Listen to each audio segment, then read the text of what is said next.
Margaret always woke up at 6 a.m. After years of habit, her eyes would naturally open before the alarm clock rang. Slipping out of bed, she quietly made her way downstairs so as not to wake her husband Henry, who was still sleeping beside her. Standing in the kitchen, she set up the coffee filter in the coffee maker while gazing out the window. It was a peaceful autumn morning, and the maple tree in the yard was turning red.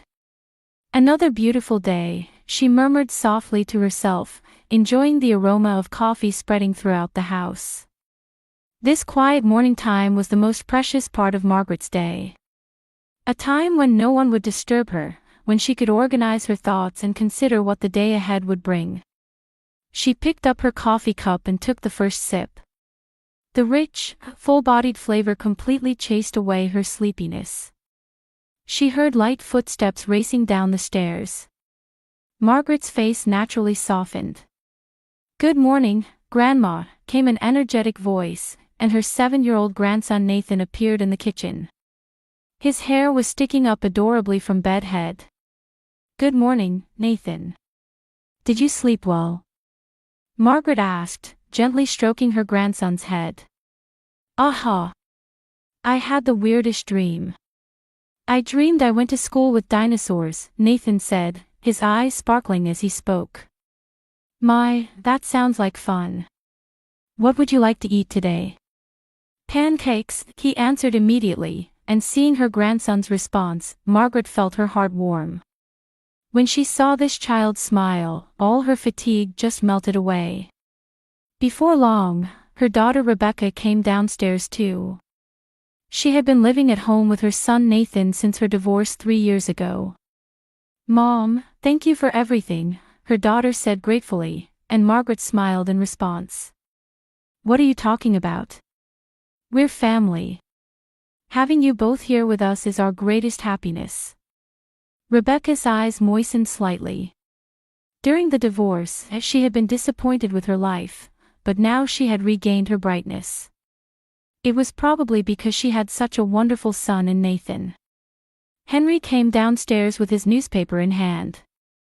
He sat at the breakfast table, spread out the paper, and said, "There's been a lot of disturbing incidents lately. Apparently there was a robbery in the neighboring state yesterday. Yes, we need to be careful. But this area is still safe," Margaret replied while making Nathan's pancakes. As Nathan got ready for school, he spoke excitedly, "Today we have art class. The teacher is going to teach us a new craft project." "What are you going to make?" Margaret asked, and Nathan put his finger to his lips and answered, "It's a secret. I'll show you when it's finished."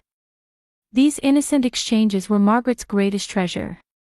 After breakfast, Rebecca left for school, Henry went to volunteer at the local library, and Nathan cheerfully boarded the school bus. After seeing everyone off, Margaret began tending to the garden. The roses were blooming beautifully. As she carefully watered them, she thought to herself, "Peace is truly wonderful." In the afternoon, she decided to bake Rebecca's favorite apple pie. Imagining the dinner time they would all spend together as a family, Margaret felt filled with happiness. As Margaret was kneading the pie dough in the kitchen, the phone rang. She wiped her hands and picked up the receiver to hear the cheerful voice of her longtime friend Linda. "Margaret, how are you? Will you participate in this Saturday's charity bazaar?" "Of course, Linda. I look forward to it every year." "I'll bring something handmade this year," Margaret answered, already having an idea in mind. "A hand-knitted scarf would be perfect for the season." "That would be wonderful. Your handmade items are always so popular. By the way, how are Rebecca and little Nathan?" "They're doing well, thank you. Nathan is enjoying school life, and Rebecca seems to find meaning in her work. Having more time to spend together as a family is my greatest joy." After hanging up, Margaret returned to making the pie. As she carefully peeled the apples, she reflected on the importance of connections with friends. Henry, too, had been making new friends through community volunteer work since his retirement. It was wonderful that even in the later part of life, there could still be new encounters. At 3:30 p.m., Rebecca came home earlier than expected. The meeting was cancelled today, so I could come home early, Rebecca explained as she took off her shoes at the entrance. That's nice. Let's have some coffee and relax a bit, Margaret said, noticing the tired expression on her daughter's face. The two sat in the living room, relaxing with warm coffee. The autumn afternoon sunlight streamed through the window, warmly illuminating the entire room. This kind of mother-daughter time alone was very precious. How has Nathan been lately? How are things at school? Margaret asked. He's doing very well. It seems he's made several new friends. He told me he's become particularly close with a classmate named Jamie. Rebecca's face brightened. That's wonderful. Having friends makes school life much more enjoyable. Rebecca's expression clouded slightly as she continued, but sometimes he talks about Charles. He asks, when is Daddy coming home? Charles. Hearing the name of Rebecca's ex-husband made Margaret's heart feel complicated too. He was a 38-year-old real estate agent who had started neglecting his family, using work as an excuse, and eventually the divorce came about when his relationship with another woman was discovered. He was Nathan's biological father, but he often failed to keep his promises about visits, frequently hurting the child. That's a difficult issue. But I think it's important to keep telling Nathan that he has us. Margaret squeezed her daughter's hand. You're right, Mom. If we give him enough love, I'm sure he'll be fine. As the mother and daughter continued their conversation, they heard the front door open. Henry was home. I'm back, her husband's voice echoed. It sounded a bit more tired than usual. Welcome home. How was today? Did you enjoy volunteering at the library? Margaret went to greet him. Well, same as always. I did story time for the children, but kids these days have such short attention spans, it's troublesome, Henry answered with a wry smile. About 30 minutes later, Nathan came home from school. I'm home, his energetic voice rang throughout the house. Welcome back, Nathan. How was today? Margaret asked, and Nathan answered with sparkling eyes. It was so much fun. In art class, we made animals out of clay. I made an elephant. An elephant sounds difficult. Can I see it? Yes. I'll bring it home tomorrow, and I'll definitely show you. While preparing dinner, Margaret listened to her family's conversations. In the living room, Henry was helping Nathan with his homework. Rebecca was preparing for the next day's classes while occasionally joining in their conversation. These casual daily scenes were Margaret's greatest happiness. What should we do this weekend? Henry asked Nathan. I want to go to the zoo. I saw on TV that a baby elephant was born, Nathan suggested excitedly. That's a good idea. If the weather is nice, let's all go together, Rebecca agreed. Dinner was Margaret's special pot roast and apple pie. The family of 4 gathered around the table, discussing the day's events. Nathan talked about his friends at school, Rebecca about the growth of the children in her classes, and Henry about the people he met at the library. While each had their own world, this time spent together as a family around one table was irreplaceable. After dinner, they all relaxed in the living room watching TV. Nathan naturally sat on Henry's lap, watching his favorite cartoon show. He gradually became sleepy and eventually fell asleep in Henry's arms. This child is really adorable, Margaret murmured with a smile. Rebecca said with gratitude, Mom, Dad, thank you so much. When I got divorced, I wondered what would happen, but being able to live together as a family like this makes both Nathan and me happy. Of course. We're family, so you can stay here as long as you want, Margaret put her arm around her daughter's shoulders. Henry nodded and said, That's right. As long as this house is a place where you feel secure, you're always welcome. Besides, having this child around makes the house brighter. Looking at the sleeping Nathan, the three adults smiled quietly at each other. Having overcome the painful experience of divorce, they had now built new bonds as a family. They all realized that true family is created not just by blood ties, but by hearts that care for one another. Before bed, Margaret wrote in her diary, a habit she maintained. Under the small lamp on her bedside table, she moved her pen across the page, reflecting on the day's events. Today was another peaceful day. Linda's invitation to the charity bazaar, the afternoon time with Rebecca, Nathan's energetic return home, and dinner with the whole family. It's just an ordinary day, but I think this is what true happiness is. Having the whole family healthy and spending time together with smiles is what matters most. She closed her diary and looked out the window to see the full moon shining in the night sky. The quiet residential neighborhood illuminated by streetlights brought her peace. May tomorrow be another good day, she prayed in her heart as Margaret fell into deep sleep. At 8 a.m. on Saturday morning, Margaret was preparing breakfast in the kitchen. Today the whole family was planning to go to the zoo, and her heart felt light.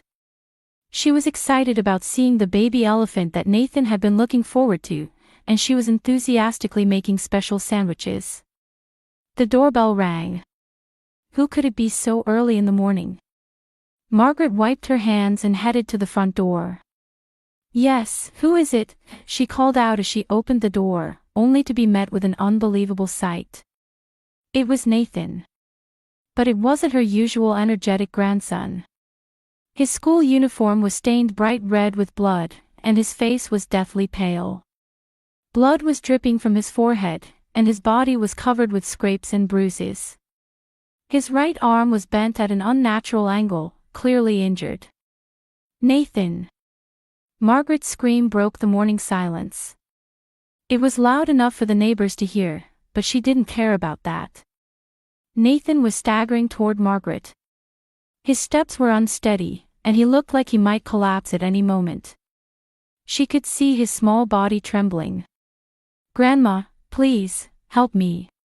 His voice was hoarse and barely audible. It was like the voice of someone who had been screaming for a long time. Margaret embraced her grandson with trembling hands.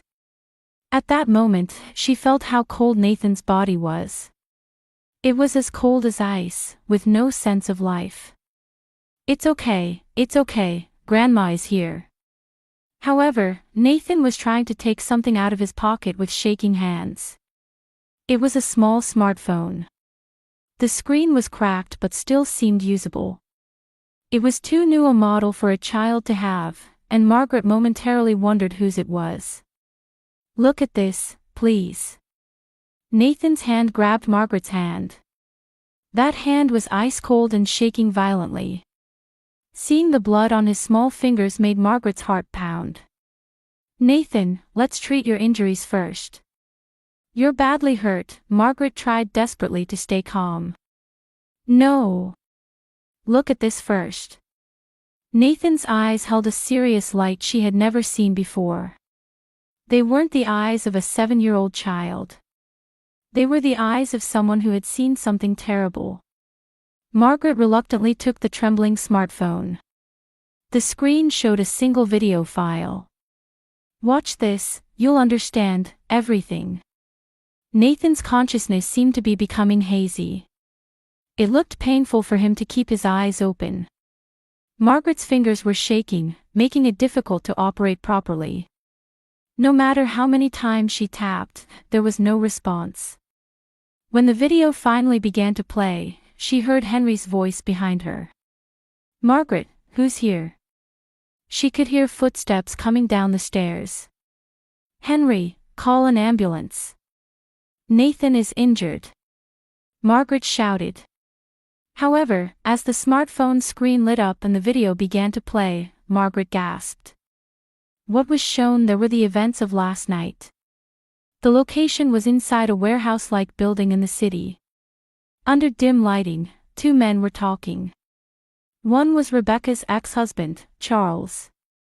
The other. Margaret's heart nearly stopped.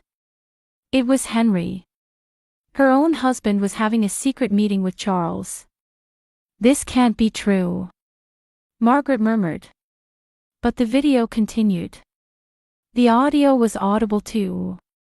Charles's voice could be heard. Everything is going according to plan.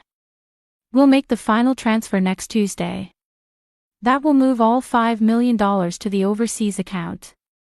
Henry's voice continued. The company audit is next month, so we need to process everything by then. The falsification of the books is perfect. Margaret's mind went blank. What was this about? $5 million. Overseas accounts. Falsifying books. The video continued further. Charles said, "Make sure Rebecca never finds out. That woman has sharp instincts. Don't worry. My wife and daughter haven't noticed anything at all. They all think I'm a good husband and father." Henry was laughing. It was a cold laugh. Margaret began shaking all over. Was this Henry's true nature? A side of her husband of 40 years that she had never known. In the video, there was suddenly a noise. Someone seemed to have entered the warehouse. The camera shook, and it was clear the person filming was trying to hide. Charles's voice became tense. Someone's there. I'll go check, Henry's voice. Then the screen began shaking violently. The person filming was running away. Angry shouting could be heard from behind. Wait. Who's there? The camera fell to the ground. The video became choppy. A child's crying could be heard. It was Nathan's voice. Stop. I didn't hear anything. An adult man's voice. This kid heard everything. What do we do? Another man's voice. Charles, we need to silence him. After that, the screen went dark. The video ended. Margaret stood there stunned. The smartphone in her hand didn't seem real. Was this a nightmare?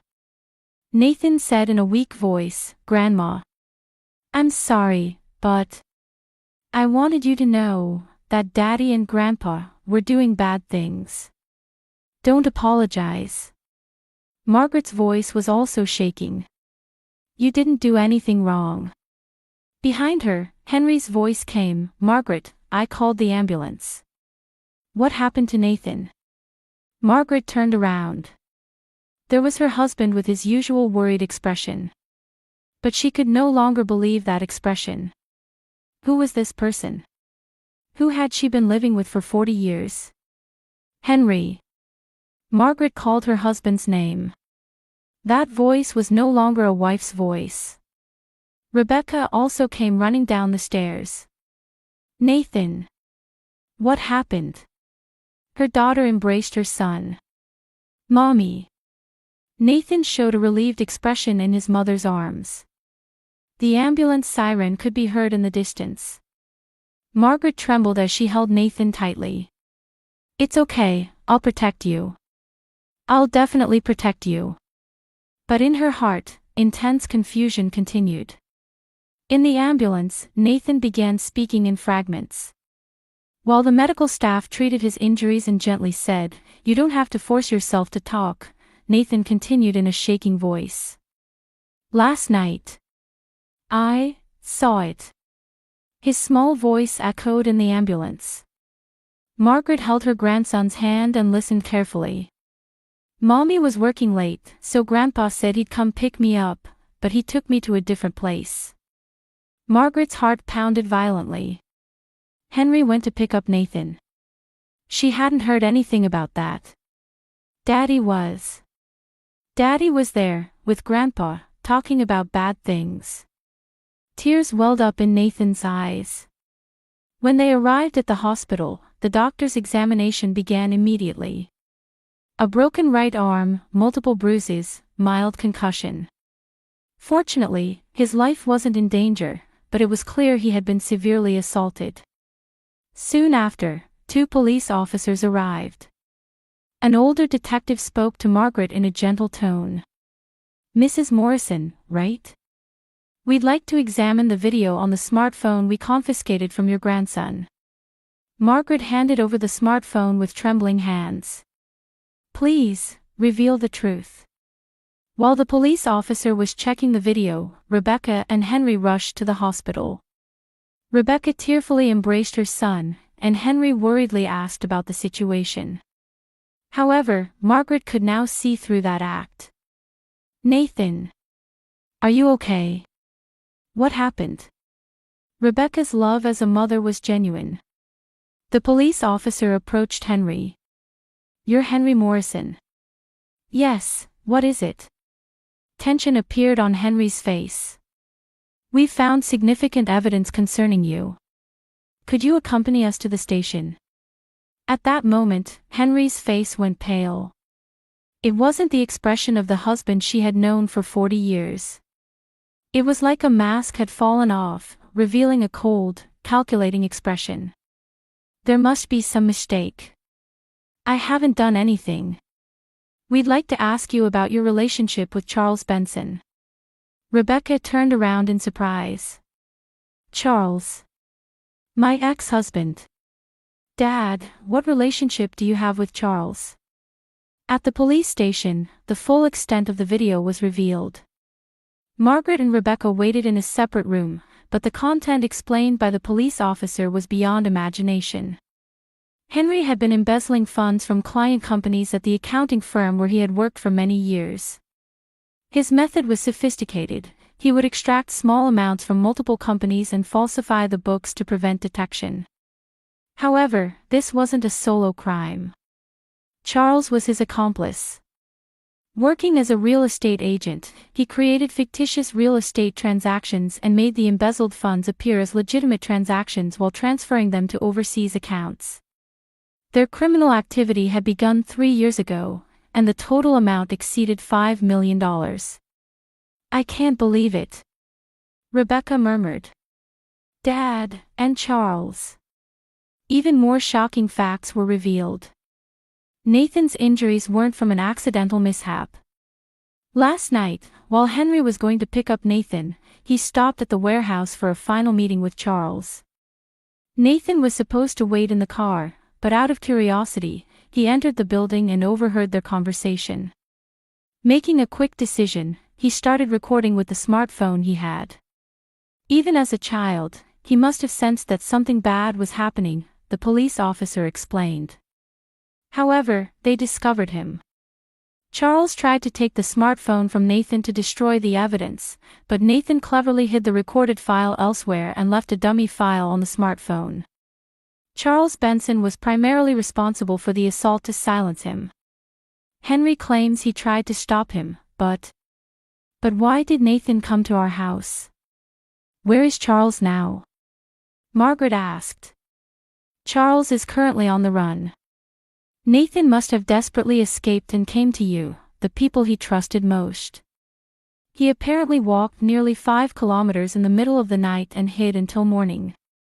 Margaret couldn't stop crying. With that small body, he had fought fear all night and came to them.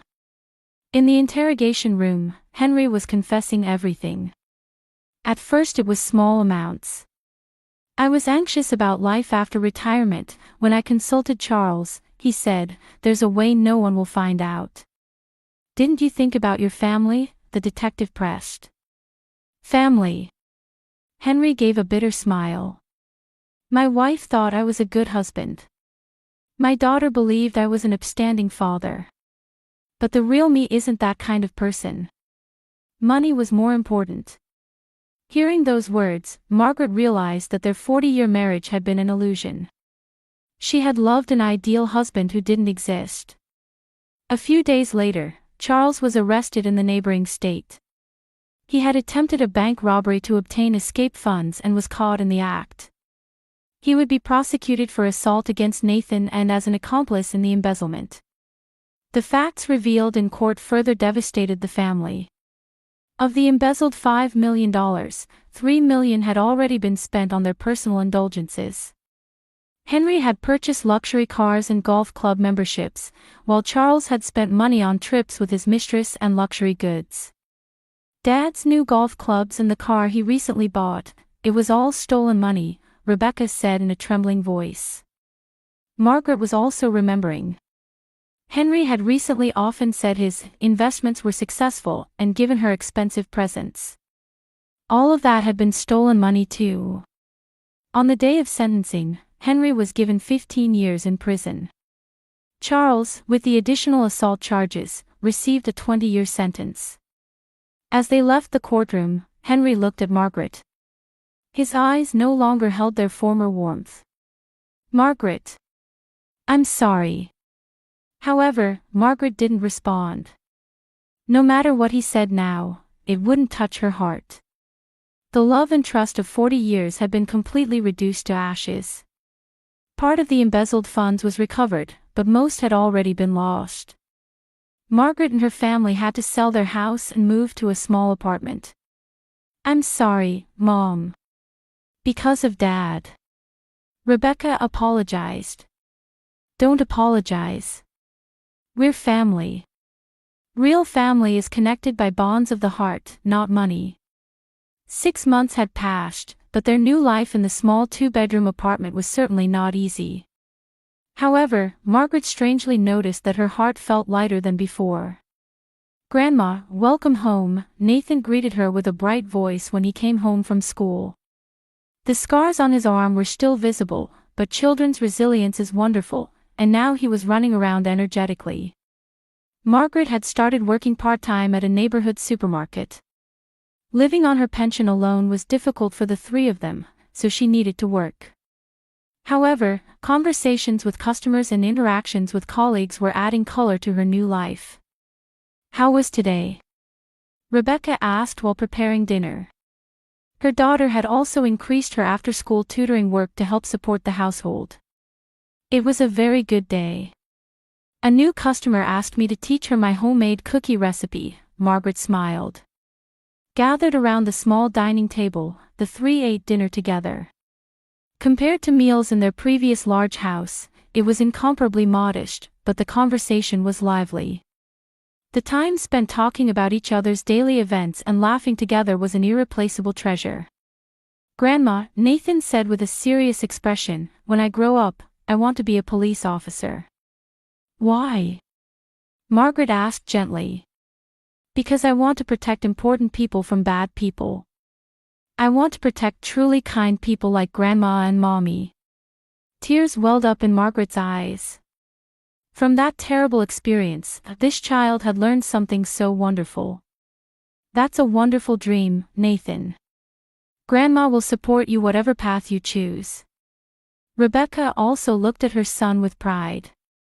"Mommy feels the same way. Because of your courage, we were able to learn the truth. You're our hero." After dinner, the three relaxed on the living room couch watching TV. Sitting close together on the small sofa was warmer than any luxurious mansion life. Before bed, Margaret opened her diary for the first time in a while. "Today marks 6 months since our new life began. What we lost was certainly significant. The 40-year marriage I had believed in, stable economic circumstances, and above all, trust in people. However, we also gained something.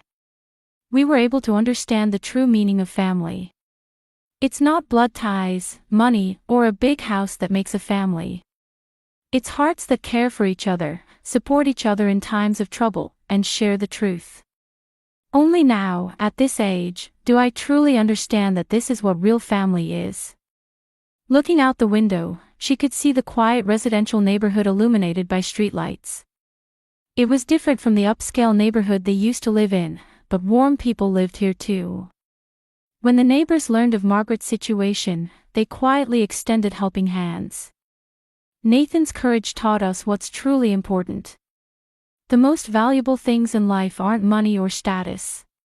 It's having family who love and trust each other. Margaret closed her diary and placed it on the bedside table. From the next room, she could hear the peaceful breathing of Rebecca and Nathan as they slept. "Tomorrow I can start a new day with these children again. That alone makes me happy enough." Margaret smiled as she fell into deep sleep. The pain of the past would never disappear. But hope for the future was definitely growing in her heart.